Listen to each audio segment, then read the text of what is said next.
This is one of my PCs that I use for handling data, backing up and transfer of data. The case here is a Cooler Master Half XB Evo. It's a pretty old case, it's about 10 years old now, but what I like about it is it has two 5.25 inch drive bays and some 3.5 inch hot swap hard drive bays.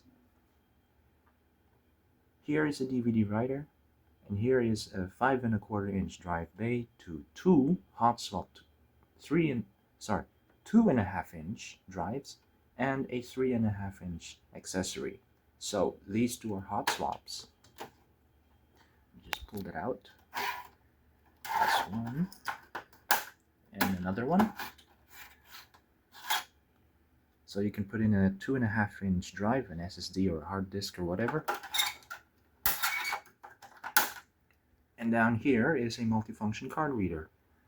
So in the space of a 5.25, you can also put in a 3.5 inch accessory. I believe you can also put in a USB port, more USB ports here, but I chose to put a card reader here. And over here is the hot swap drive base for the 3.5 inch drives.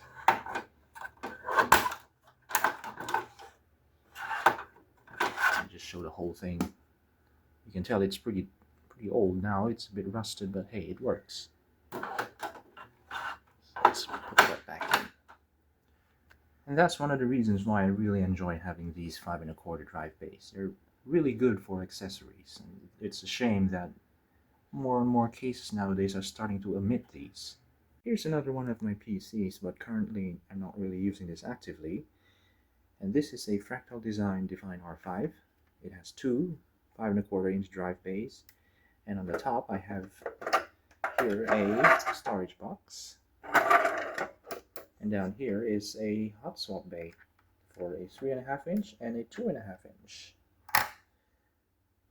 So whenever you plug in the drive, you can just turn the switch on. This one lights up blue and it flashes and it's active, and you can start using it in Windows or Linux or whichever operating system you'd like to put on.